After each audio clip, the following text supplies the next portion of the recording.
মানে কল্পনা করতে পারিনি যে ফেসবুক খুললেই দেখা যাচ্ছে যে কারিনা অসুস্থ, দোয়া করবেন না, তার ফ্যান ফলোয়ার্স যে এত, এটা আমি বুঝিনি। মানে আমি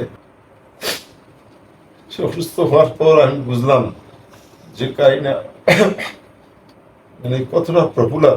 মানে আমি আশ্চর্য হয়ে গেছি। তারপরে কিছু নেগেটিভ লোকজন তারা অনেক আজে বাজে নেগেটিভ কমেন্ট করেছে। তা আমি তাদের উদ্দেশ্যে বলবো আমার কোনো রাগ নাই।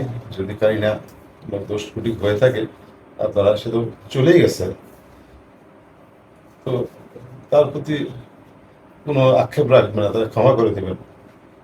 এই জন্য আমি মনে করি যে ডাক্তারের একটা এই গাফিলতিটা, এটা কেন তারা এরকম 5-6 দিন রেখে তাকে, তার লিভার তাকে মানে অক্সিজেন সাপোর্ট দেওয়া, কি বলে না বলে আমি বুঝি নাই।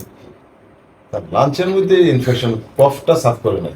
যখন ইন্ডিয়া নিয়ে গেলো বলছে তো ও তো লাঞ্চে ইনফেকশন, যে তো লাঞ্চটা পরিষ্কার করতে যেই লাগে, যে ওষুধ বা যে এটা বডিতে আর নিতে পারতেছিল না, বিপি নামে যেতেছে বারবার।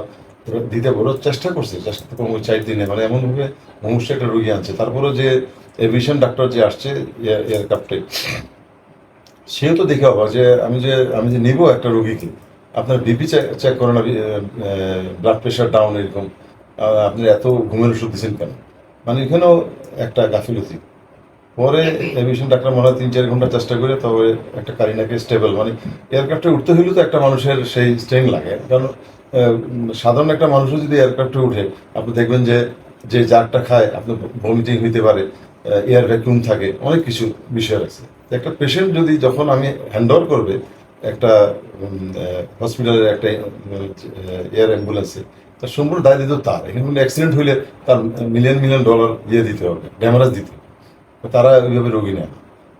এই যে আমাদের সাবেক প্রধানমন্ত্রী খালেদা জিয়ার কন্ডিশনটা এমন ছিল, এয়ারক্রাফটে ওঠার মতো অবস্থা ছিল না। অনেকে বলে নিয়ে যাচ্ছে না কেন, যাচ্ছে না কেন বললেই তো হবে না। এয়ার অ্যাম্বুলেন্সে নেওয়ার মতো বডি, মানে সেই মানে ফিটনেসটা থাকতে হবে যেটা।